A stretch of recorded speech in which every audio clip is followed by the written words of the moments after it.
마태복음 10장입니다. 마태복음 10장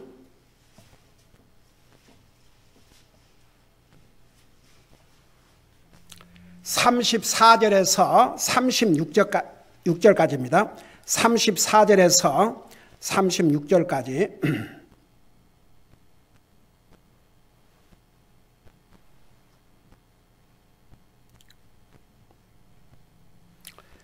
같이 읽겠습니다. 34절부터입니다.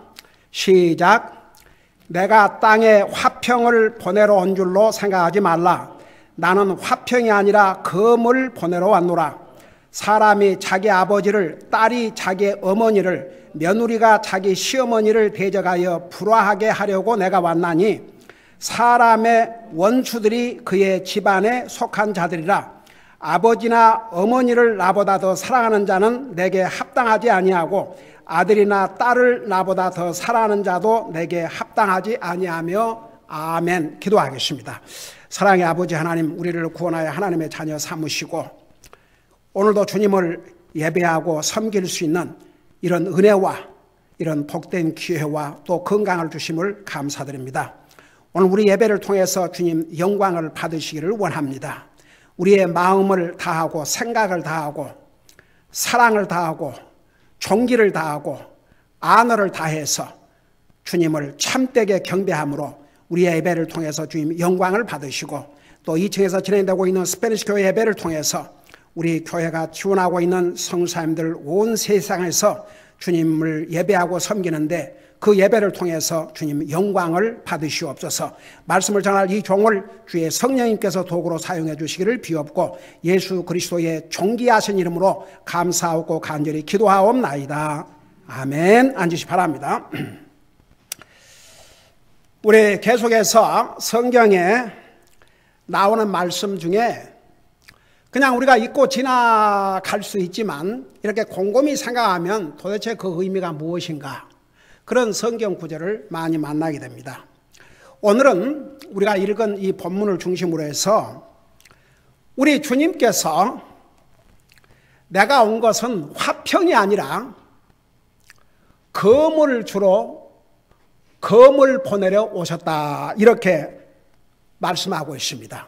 여러분 잠깐 34절을 다시 한번 보시기 바랍니다. 내가 땅에 화평을 보내러 온 줄로 생각하지 말라. 나는 화평이 아니라 검을 보내러 왔노라. 도대체 이게 무슨 뜻인가? 여러분, 예수님을 성경에서는 평화의 왕자, 프린스 오브 피스라고 말씀하고 있습니다. 이사야 9장 6절에는 우리 예수님을 그렇게 말씀하고 있습니다. 그 다음에 요한복음 14장 27절에 보면 내가 너희에게 평안을 남기노니 곧 나의 평안을 너희에게 주노라 하셨습니다. 여러분, 평화는 모든 사람들이 원하는 것입니다. 여러분 한번 우리 마음속에 평화가 없다고 생각해 보세요. 우리 마음이 항상 불안하고 걱정으로 가득 차 있고 기쁨도 없고 우리 마음에 평안이 없다고 생각해 봐요. 여러분, 기쁨과 평화는 같이 갑니다. 평화가 없는 기쁨이란 건 있을 수가 없어요. 근데 예수님이 이 땅에 오신 게 평화를 보내러 온 줄로 생각하지 말라고 했습니다. 나는 화평이 아니라 검을 보내러 오셨다고 그랬습니다. 여러분, 이 검은 쪼개고 상하게 하고 또 사람을 죽일 수 있는 무기가 되기도 합니다. 성경은 검에 대해서 말씀하고 있는데 에베소 6장 17절에는 무엇을 말씀이라고 하신 줄 아십니까? 여러분 잠깐 무엇을 검이라고 말씀하고 있는 줄 아십니까? 여러분 잠깐 보세요. 에베소서 6장 17절입니다. 에베소서 6장 17절 6장 그 17절에 보면 이런 말씀이 있습니다. 구원의 투구와 성령의 검 곧 하나님의 말씀을 취하라. 여러분 성령의 검이라는 게 있어요. 근데 그 성령의 검이 하나님의 말씀입니다. 여러분, 사탄을 물리칠 수 있는 무기는 이 검밖에 없습니다. 사람을 죽이는 전쟁에서 쓰는 칼이나 활 이런 게 아니고 성령의 검으로만이 사탄을 대항해서 싸워 이길 수 있는데, 그 성령의 검을 가리켜서 하나님의 말씀이라고 그랬습니다. 그래서 히브리서 4장 12절에서는 이 하나님의 말씀을 두 날 가진 칼과 같다고 그랬습니다. 여러분, 그곳을 여러분 눈으로 직접 보시기 바랍니다. 히브리서 4장 12절입니다. 히브리서 4장 12절. 히브리서 4장 12절입니다.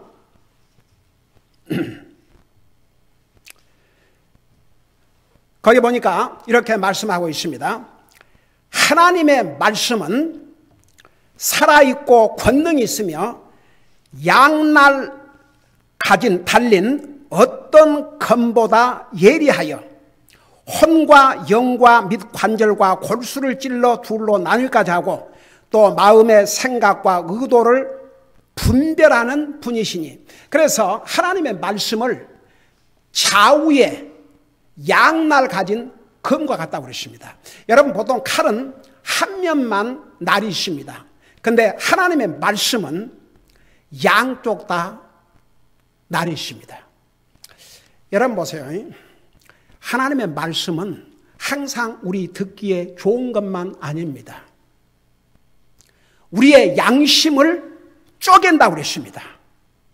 마음의 생각과 의도를 분별한다고 그랬습니다. 여러분, 하나님의 말씀을 통해서 우리 생각을 살펴봐야 됩니다. 내 생각이 바로 되어 있는가? 내 마음의 자세는 바로 되어 있는가? 하나님의 말씀을 통해서 도려낼 것은 도려내고 찢어버릴 것은 찢어버리고 해야 됩니다. 여러분, 사람이 병이 들었을 때 그 약으로도 치료하지만 어떤 경우는 수술이 필요합니다. 수술 칼이 필요합니다. 그래서 도려내야 될 필요가 있습니다. 여러분, 암 환자들 그 암덩어리를 잘라내지 아니하면 죽습니다. 그런데 만일에 이 암 환자가 그것만 수술해서 잘라내면 살 수 있다고 함에도 불구하고 내가 그 무서운 수술을 어떻게 받는가? 그러고 안 받는다고 생각해 봐요. 그러면 죽어요. 여러분, 우리는 하나님의 말씀으로 수술을 해야 될 부분들을 많이 가지고 있습니다. 우리의 삶을 보세요. 정말 하나님의 말씀으로 쪼개고 나누고 잘라내고 그래야 될 부분들이 얼마나 많으십니까? 여러분은 하나님의 말씀을 들으면서 가슴을 찢어본 적이 있습니까? 하나님의 말씀을 들으면서 내가 이렇게 살아서는 안 되겠구나. 하나님의 말씀을 들으면서 아픔을 느껴본 적이 있습니까? 하나님의 말씀을 들으면서 고통을 당해본 적이 있습니까? 우리 디모데후서 4장에 뭐라 하십니까? 마지막 때에는 사람들이 진리에서 길을 돌이켜 허탄한 이야기를 쫓아간다고 그러십니다. 하나님의 말씀으로 책망받기를 원하지 않고, 하나님의 말씀으로 수술받기를 원치 않고, 하나님의 말씀으로 자기를 고쳐야 영적으로 바로 사는데 절대 고침을 받지 않으려고 하는 사람들도 얼마나 많은 줄 아십니까? 여러분, 어떤 그리스도인이 강한 그리스도인이요, 어떤 그리스도인이 믿음이 제대로 세워져 있는 믿음인 줄 아십니까? 하나님의 말씀으로 자기를 수술하고 바꾸고 변화시킬 수 있는 이런 인격자인 그리스도인만이 흔들림이 없는 믿음 위에 자기를 세울 수가 있습니다. 여러분, 하나님의 말씀은요, 우리 기분 좋아라고 기분 좋은 말씀만 있는 것이 아닙니다. 왜 하나님의 말씀을 양날 가진 검이라고 했겠습니까? 하나님의 말씀을 통해서 아픔도 겪어야 되고 하나님의 말씀을 통해서 자기의 마음을 찢을 수 있어야 이게 하나님의 말씀을 제대로 받는 자세입니다. 여러분, 이 상에는 형식, 하나님께서 가장 싫어하는 형식. 많은 사람들이 교회를 다니지만 앉아만 있는 거예요, 앉아만. 여러분, 너희는 in spirit, in truth, 영 안에서, 진리 안에서 예배를 해야만이 하나님이 받으신 예배라고 그랬어요.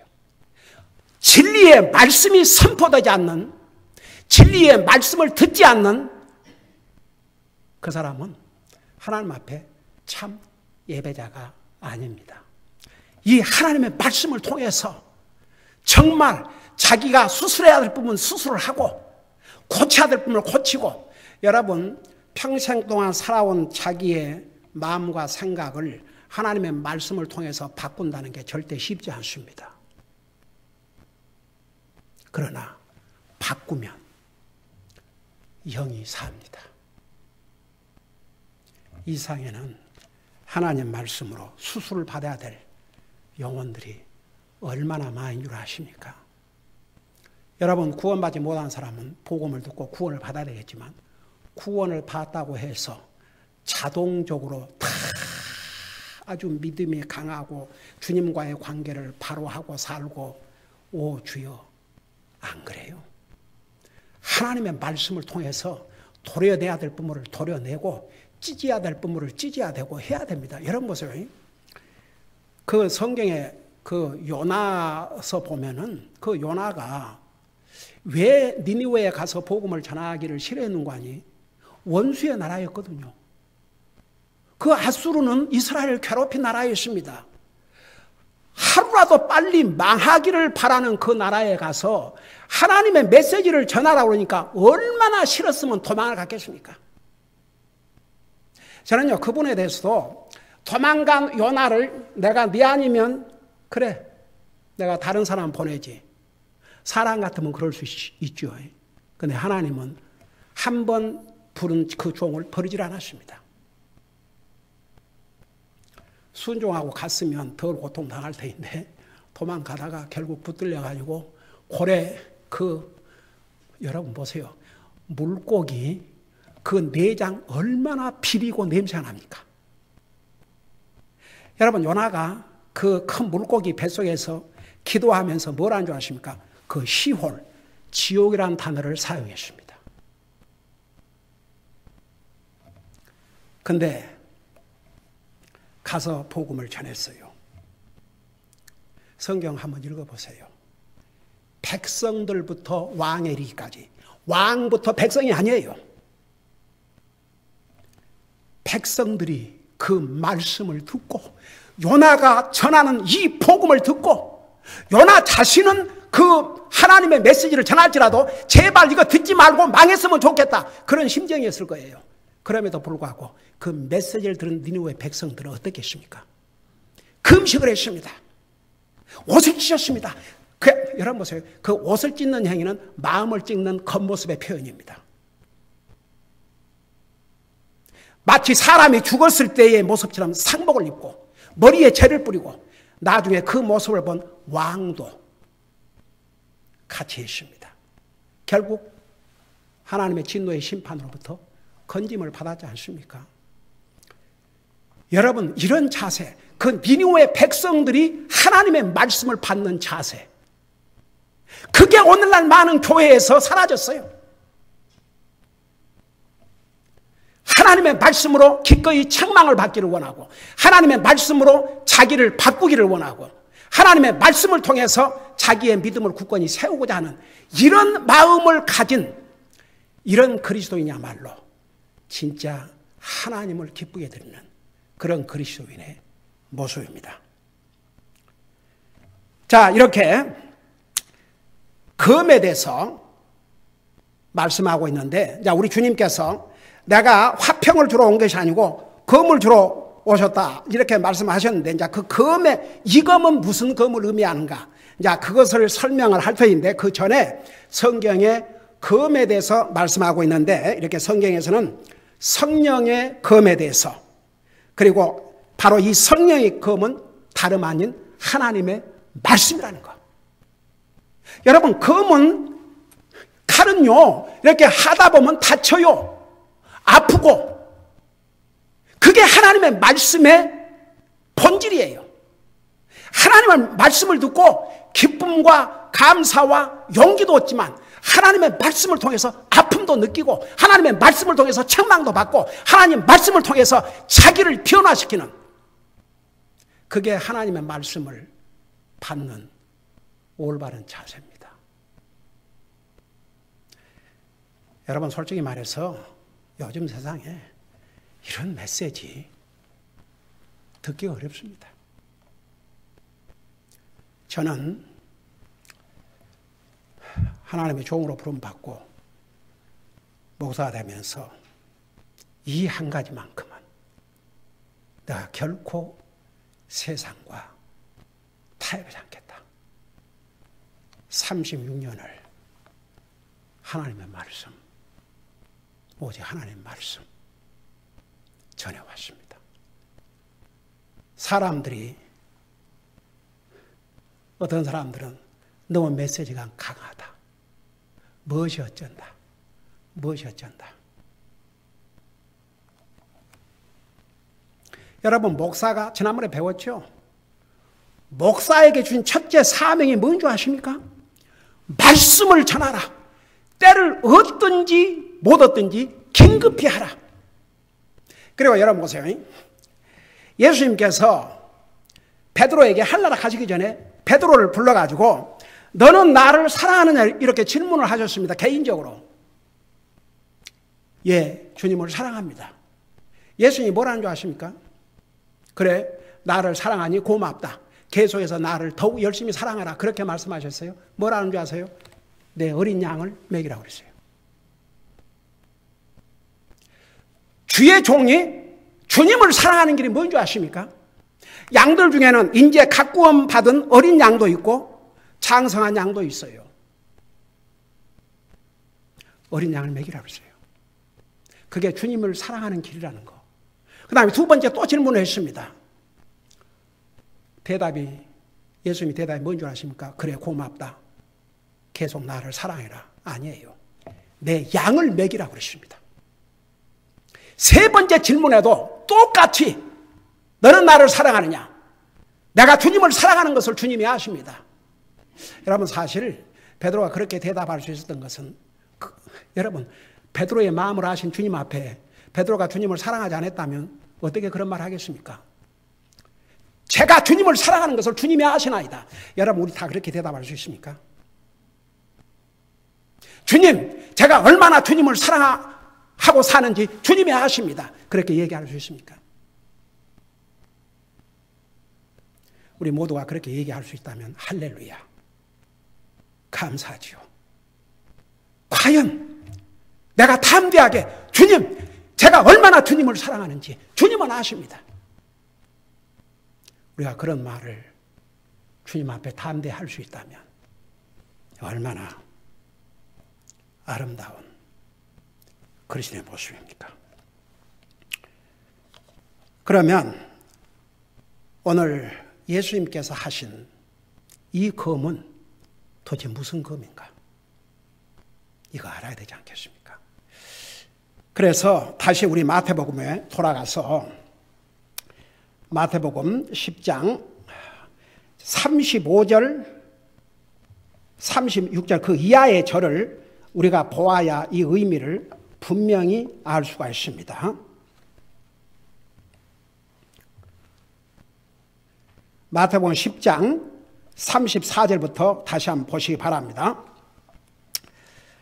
거기 보니까 내가 땅에 화평을 보내러 온 줄로 생각하지 말라. 나는 화평이 아니라 검을 보내러 왔느라. 그래 놓고 35절 보세요. 사람이 자기 아버지를, 딸이 자기 어머니를, 며느리가 자기 시어머니를 대적하여 불화하게 하려고 내가 왔나니. 그 다음에 36절, 사람의 원수들이 그의 집안에 속한 자들이니라. 자, 도대체 이게 무슨 말인가? 그러니까 우리 예수님께서 화평이 아니라 검을 주려고 오셨다 그러는데 도대체 이 검은 무엇을 의미하는가? 이 35절, 36절, 37절을 제대로 이해하지 않으면 이 의미를 깨달을 수가 없습니다.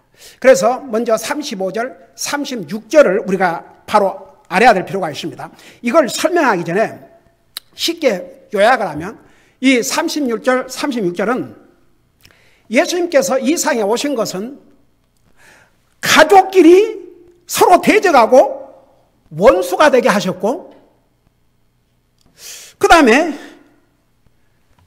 이게 가족과 불화를 하게 하셨다고 그러는데 도대체 그러면 이것이 무슨 뜻이냐 이겁니다. 제가 쉽게 설명하면요, 우리 크리스천 역사를 보면 다 나와 있어요. 같은 가족이라도 예수님을 믿는 가족, 이 믿는 가족은 예수님을 믿지 않는 가족으로부터 미움을 당하게도 되고 외면을 당하게도 되고 불이익을 당하게도 되는 경우가 얼마나 많이 있었는지 몰라요.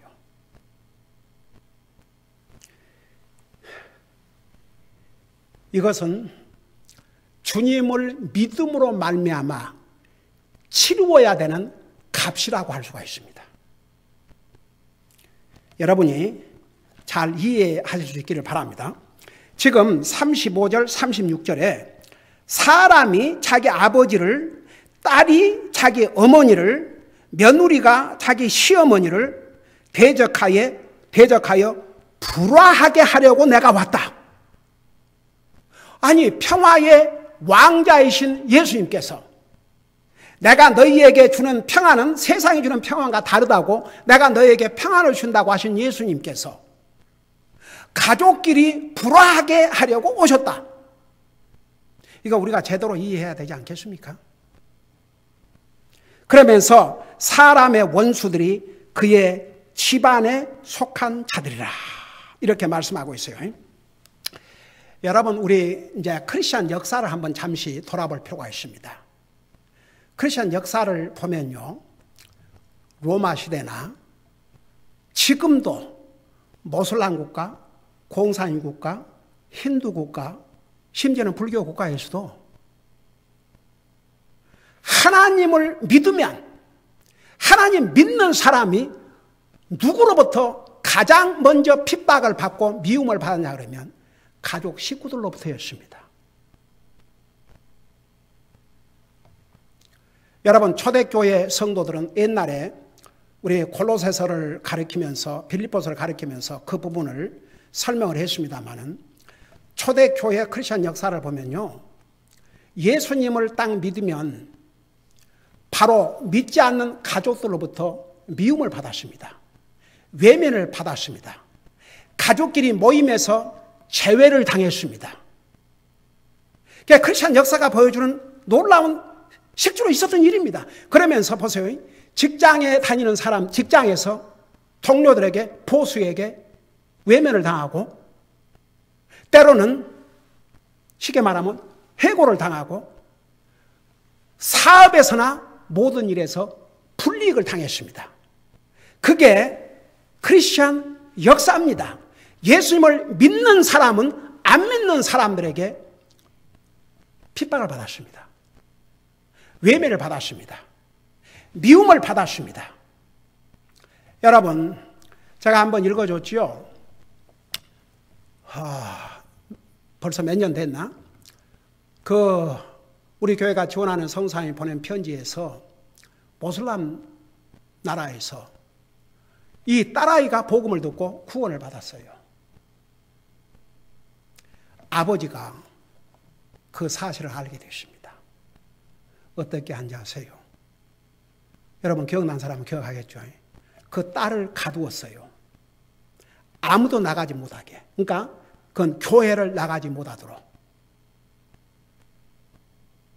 저는요, 이 미국 같은 자유스러운 나라에서 그리스도인이라고 하는 사람들이 교회 예배를 소홀히 한다는 거, 저는 도대체 이해가 갈 수 없어요. 초창기에 어떤 성도가 그런 얘기를 했어요. 자기는 교회를 절대 빠지 않기로 작정했다 그래요. 만일에 빤다면 그건 변명일 수밖에 없는 게, 사실 그리스도인이란 교회 모임이 딱 정해져 있기 때문에 그건 선약이래요. 선약. 약속이 딱 돼 있다 이거죠. 그리스도인이 주일날이면 교회 간다는 거 몰라요? 그 선약을 어기고 도대체 뭔 중요한 약속이 그렇게 있어서, 그러니까 어떤 사람이 주일날 교회를 오는 게 그건 선약이 돼 있어요. 그리스도인에게. 근데 뭐 친구 어디 가자 그러니까 따라가고, 뭐 또 일이 생기니까 가고, 이건 그 삶의 주님이 우선순위가 아니고 주님을 예배하고 섬기는 게 그 삶의 가장 소중한 부분이 아니기 때문에 그래요.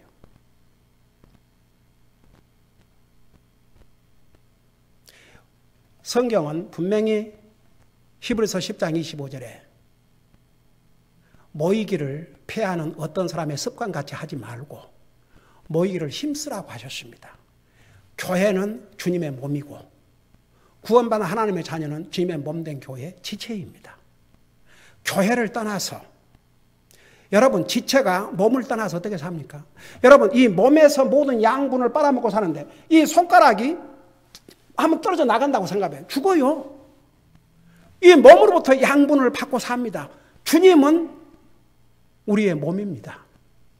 교회는 주님의 몸이라 했습니다. 교회를 주님의 몸이라 했습니다. 그리고 우리는 그 몸의 지체라고 했습니다. 그러니까 교회와 그리스도인과의 관계는 빼어낼 수가 없습니다. 너무너무 중요한 관계입니다. 근데 보세요. 결국은 이 모슬람 아버지가 그를 가둬놓은 것은 교회 못 가게 하기 위해서. 그러고 어떻게 안 좋아하십니까? 결국 굶겨서 죽였어요. 굶어서 죽어버렸어요. 여러분 기억하세요? 몇 년 전에 나 그 편지 이런 거 들었는데, 이게 지금 시대에 일어난 일이에요. 그 다음에 최근에 미국에서 무슨 일이 일어나는 거 여러분 기억나는 사람 기억하겠죠. 신실한 크리스찬이 베이커리를 하고 있는데 이 동성연애하는 사람들이 일부러 와서 거기에 결혼 케이크를 해달라는 거죠. 둘이 와가지고. 그래서 거절했어요. 내 믿음 때문에 동성연애자 결혼식에 결혼 케이크 해줄 수 없다. 여러분 보세요. 구약시대 때는 율법 아래에서는 동성연애자 어떻게 했어요? 죽였습니다. 신약 성경에 로마서 1장에 보세요. 남자가 남자끼리, 여자가 여자끼리 그 보기 흉한 짓을 하고 있다고 했어요. 그 대가를 반드시 받을 것을 성경은 말씀하고 있습니다. 여러분 보세요. 우리의 전도의 대상자는 모든 사람이 다 포함되어 있습니다. 동성연애자든 누구든지 다 포함되어 있습니다. 그들에게 복음을 전해야 됩니다. 그들이 동성연애자라고 외면하고 미워하고 그러는 얘기 아닙니다. 그들에게 복음을 전해서 그들로 하여금 그 삶의 스타일을 바꾸게 해야 됩니다. 여러 해 전에 우리 교회 한 젊은이가 열심히 나오다가 자연스럽게 제가 일부러 그것을 타픽으로 정해서 설교한 게 아니고 그 로마서를 그때 가르쳤던가 그러면서 그 1장을 가르칠 때 그 동성연애 거기에 나와서 전했는데 반발을 하고 그러면 동성연애자들은 다 지옥 가는 거냐고. 그래서 자네가 화를 낸 이유가 뭐인가? 그러니까 동성 연애자들은 하나님이 뭐 사랑하잖아. 내가 자네가 지금 한마디로 됐냐? 하나님께 동성 연애자를 사랑하지 않는다고 그랬냐? 동성 연애자를 미워하라고 그랬냐? 동성 연애자들도 그 영혼을 하나님이 사랑하시고 그들에게도 복음을 전하지만 성경을 가리킨 것이다. 하나님은 원래 한 남자와 한 여자를 부부로 만드신 것이지 남자가 남자끼리 여자가 여자끼리 잘못된 것을 잘못됐다고 가르쳐줘야 되는 것이 목사다. 여러분, 그럼 제가 그래? 그럼 앞으로 그런 얘기 안 할게. 여러분, 항상 여러분 그리스도인은 하나님을 기쁘게 하랴 사람을 기쁘게 하랴, 하나님 말씀을 순종하랴 사람의 말을 들으랴, 그 두 가지 중에서 우리는 항상 분명한 선택을 하고 살아야 됩니다.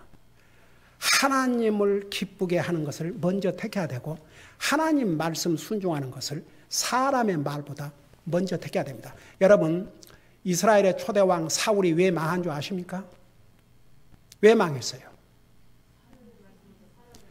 하나님 말씀보다 사람의 말을 듣다가 망했습니다.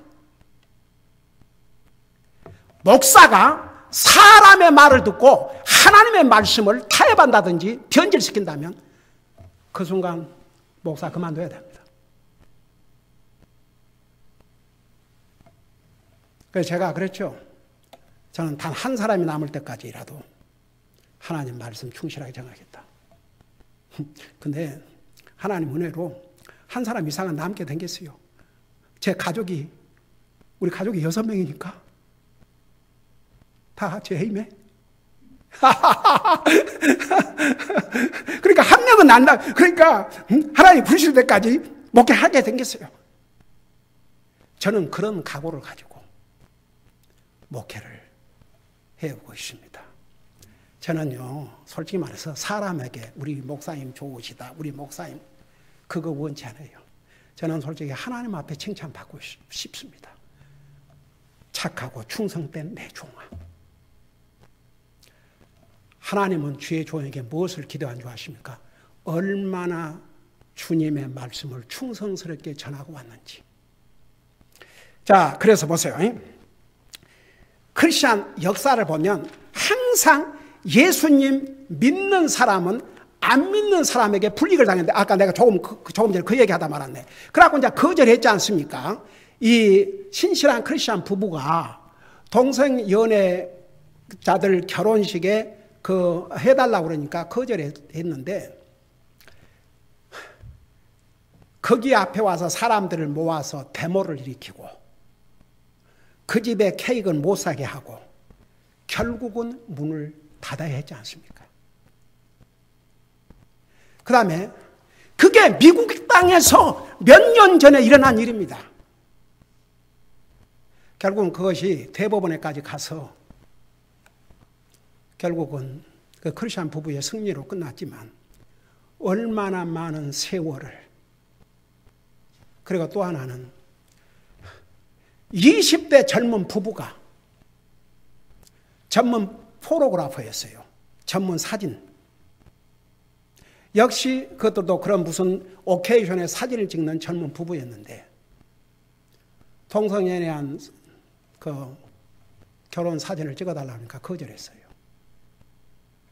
가서 데모를 일으키고 결국은 그 비즈니스 못 하도록. 이게 미국 땅에서 일어났다니까요. 예수님을 믿는 사람과 안 믿는 사람, 예수님을 믿는 사람들은 예수님을 믿는다는 그 이유 때문에 엄청난 대가를 치러야 했습니다. 안 믿는 사람에 의해서 핍박을 당하고 미움을 당하고 심지어는 자기 온 아버지로부터 죽임을 당했다는 거 조금 전에 얘기했지 않습니까? 이게 예수님을 믿음으로 말미암아 치루어야 되는 값을 예수님께서 얘기하신 것입니다. 예수님께서 여기서 말씀하신 검은 바로 예수님 믿는 사람은 예수님 안 믿는 사람으로부터 갖가지 핍박과 미움과 조롱과 심지어는 죽임까지도 당할 수 있는 이 대가를 치루어야 될 것을 여기서 말씀하고 있어요. 그래서 35절에 사람이 자기 아버지를 딸이 자기 어머니를 며느리가 자기 어머니를 대적하여 불화하게 하려고 내가 왔느니 사람의 원수들이 그의 집안에 속한 자들이라. 그래서 보세요. 이게요, 믿는 사람과 안 믿는 사람은 아무리 가족이라도 영적으로 하나가 될 수가 없습니다. 가령 예를 들어서 가족이 안 믿는데, 남편이 안 믿는데 아내가 믿는다. 남편이 아내를 교회에 못 가게 방해한다. 이거 핍박이에요. 옆집 사람이 하는 게 아니에요. 자기 어운 가족, 남편이. 자식들은 믿는데 부모가 안 믿는다. 그러니까 한마디로 말하면 여기에 금은, 그러니까 예수님을 믿는 사람과 안 믿는 사람은 그렇게 이제 구별이 되는 거예요. 예수님 믿는 사람은 그 값을 치러야 되는데 누구에게로부터 가장 핍박을 하냐면 가족으로부터. 그런 의미입니다. 자, 그 다음에 이제 이것으로 마칠게요. 37절에 보면 아버지나 어머니를 나보다 더 사랑하는 자는 내게 합당하지 아니하고 아들이나 딸을 나보다 더 사랑하는 자도 내게 합당하지 아니하며. 자, 이게 결론이 옵시다. 그러면 이렇게 가족이 나 예수님 믿으니까 이렇게 싫어하고 핍박하고 이렇게 하니까 그럼 예수님 믿는 거 포기해야 되냐? 그리고 맨날 교회 간다고, 우리 교회 어느 자매님도 무슨 주일날 교회 가서 하루 종일 있느냐고. 토요일도 가고 주일도 가고.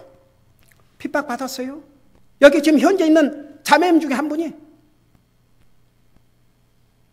그래도 자매님이 끝까지 남편 말 안 듣고 하나님 말씀에 순종하고 하니까 그래도 와이프가 교회 뭐 음식 해갖고 온 날은 다 실어주고 도와주는 데까지 왔다는 얘기를 들었습니다. 여러분 보세요. 그래, 가족이 핍박하니까 예수님을 안 믿어야 되겠습니까? 주님 섬기는 걸 포기해야 되겠습니까? 그러면 어떻게 되는 줄 아세요? 이 사람은 자기 가족을 주님보다 더 사랑하는 자예요. 여기에 분명히 그랬죠. 아버지나 어머니를 나보다 더 사랑하는 자는 내게 합당하지 아니하고 아들이나 딸을 나보다 더 사랑하는 자도 내게 합당하지 아니하다고 그랬습니다. 여러분, 그 대가를 치르기 싫어서 가족이 미워하니까, 가족이 핍박하니까 나 예수님 믿는 것도 포기하고 예수님 섬기는 것도 포기하겠습니다. 이런 사람은요, 자기 가족을 주님보다 더 사랑하는 자입니다. 가족이 주님보다 앞서가면 그 가족은 결국 뭐가 된 줄 아십니까? 하나님 앞에서는 우상이 됩니다. 우리 수요일 날 호세아를 통해서 우리 배우고 있죠. 하나님 믿는 사람에게는 하나님보다 더 중요한 것은 그것이 무엇이 됐든지 우상이라고.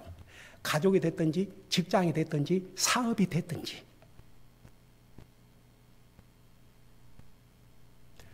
그리스도인에게는 주님이 가장 우선순위, 가장 먼저가 돼야 됩니다. 여러분 보세요. 그러면 내가 이 중요한 얘기로 결론일 텐데, 여러분 우리가 구원받기 전에는 하나님과 어떤 관계인 줄 아세요? 원수관계라고 그랬어요. 그게 로마서 5장 1절에 보면, 로마서 5장 10절에 보면 우리가 예수님 믿기 전에는 하나님과 원수관계였다고 그랬습니다. 시간이 많이 갔기 때문에 제가 이 성경 구절 다 같이 찾지 못해도 5장 10절에 이렇게 되어 있고, 그 다음에 로마서 5장 1절에는 우리가 하나님 믿기 전에는, 예수를 믿기 전에는 하나님과 원수관계에 있지만 예수님을 믿음으로 하나님과 화목을, 화평을, 평화를 누리게 됐다고 그랬습니다. 그러면 예를 들어서 가족이 싫어하고 가족이 핍박하니까 가족과의 화목을 위해서 하나님을 안 믿는다. 그러면 하나님과 원수관계로 살다가 어떻게 되겠습니까? 지옥 가는 거죠. 그러나 보세요. 가족의 핍박이 있다 할지라도 예수님을 믿음으로 하나님과 화목을 이루면 이 사람은 하나님이 주신 영원한 평화를 누리게 되고 영원한 영광을 누리는 하늘나라 가게 됩니다. 그러나 가족과 원수가 되고 싶지 않고 가족과 화목을 이루기 위해서 그냥 예수를 믿는다는 사람이 안 믿는 가족의 말대로 따라간다 그러면 이건 가족을 예수님보다 더 앞장 세우는 것이요 예수님에게 합당하지 못한 사람이라고 그랬습니다. 그래서 그리스도인은요 우선순위가 분명해야 됩니다. 우리 주님께서 이 땅에 궁극적으로는 우리를 구원하러 오셨지만 우리가 이런 값을 치러야 될 것을 말씀해 주신 거예요. 그게 금이에요. 예수님을 믿음으로 인해서 우리가 겪어야 될 아픔, 상처, 힘듦, 고난, 핍박. 제가 아까 얘기하지 않습니까? 그 모슬람 거기서는 온 아버지에게 굶겨서 죽임을 당한. 그러면 그런 핍박이 싫어서 예수님을 안 믿는다. 그러면 이제 하나님과 가족과는 화목 관계를 누리지만 하나님과에는 화목을 못 이루고 살다가 지옥 갈 수밖에 없죠. 그리고 이제 이미 예수님을 믿고 구원받은 하나님의 자녀들은 그래요. 가족들과 화목을 해야 되지만 그 화목을 위해서 내가 주님을 믿고 섬기는 것이 방해가 될 때까지 가족의 화목을 더 중요하게 여기고 가족을 더 먼저 생각한다 그러면 주님 앞에 합당하지 못하다는 얘기입니다. 그리고 주님은 우리를 구원하기 위해서 자신의 생명도 주셨습니다. 우리가 진실로 그 주님을 통해서 구원받은 하나님의 자녀라면 주님이 먼저가 돼야 됩니다. 가족이 먼저가 되면 그 가족이 내 영적인 삶에 복이 안 됩니다. 그래서 제가 심지어 우리 아이들에게도 그 얘기를 분명히 했습니다. 그래, 너희들 열심히 공부해서 좋은 잡을 가져야 방해받지 않고 주님을 섬길 수 있는데 효과적으로 아무리 돈을 많이 준다 할지라도 주님을 섬기는데 방해가 되는 잡이라면 가질 필요 없다. 그러면 그 잡이 너희들에게 우상이 된다. 하나님을 섬기는데 방해가 된다 그러면 더 이상 그 잡은 너희들에게 복이 아니다, 영적으로. 주님 트러스트하고 주님을 효과적으로 섬길 수 있는 잡을 주시옵소서. 그렇게 기도하면 분명히 그런 잡으로 인도하시고 주신다. 하나님께서 우리 아이들에게 다 그렇게 주셨어요.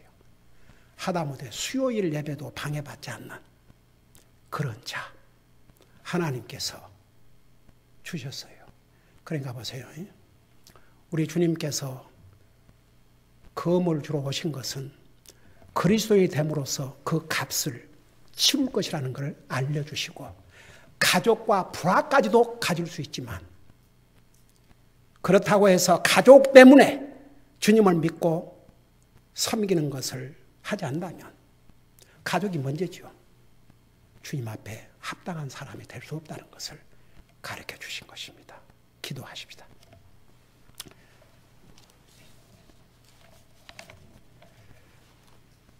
오늘 이 말씀을 생각하면서 우리의 우선순위를 한번 돌아보는 시간을 갖기를 바랍니다. 저는 분명히 예수님 믿고 구원받은 하나님의 자녀이지만 제 삶의 우선순위를 보면 주님이 아닐 때가 많이 있습니다. 가족이 먼저 앞장서고 사업이나 직장이 먼저고 주님이 먼저가 아닐 때가 솔직히 많이 있습니다. 정말 주님 앞에 합당한 그리스도인이 되기를 원합니다. 저를 위해서 기도해 주세요. 잠깐 손들을 딱 내려주시기 바랍니다. 솔직하게. 에이멘, 에이멘, 할렐루야. 손 내리시기 바랍니다. 예. 오늘 많은 성도들이 손을 들었습니다. 하나님은 우리 마음을 보십니다. 하나님 앞에 정직해야 됩니다. 이 시간에 다른 사람 의식하지 말고 하나님 앞에서 간절한 마음으로 기도하는 시간을 갖겠습니다. 여러분의 삶을 보세요. 주님은 나를 구원하기 위해서 생명도 주셨는데 주님이 내 삶의 우선순위가 아니었습니다. 가족이 먼저였거나 직장이 먼저거나 사업이 먼저일 때가 많았습니다. 이제 이 우선순위를 바로 하게 하여 주시옵소서. 그런 마음으로 우리 하나님 앞에 간절히 기도하는 시간을 갖겠습니다. 기도하십시다.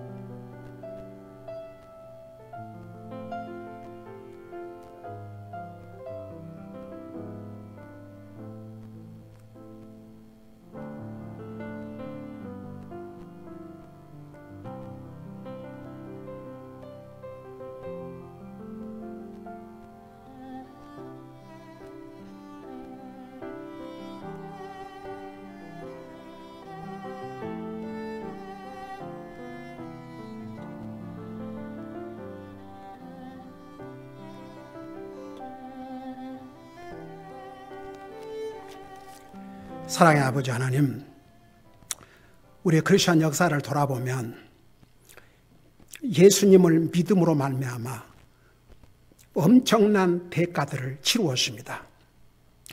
핍박과 외면당함과 고난이 바로 가족으로부터 왔습니다.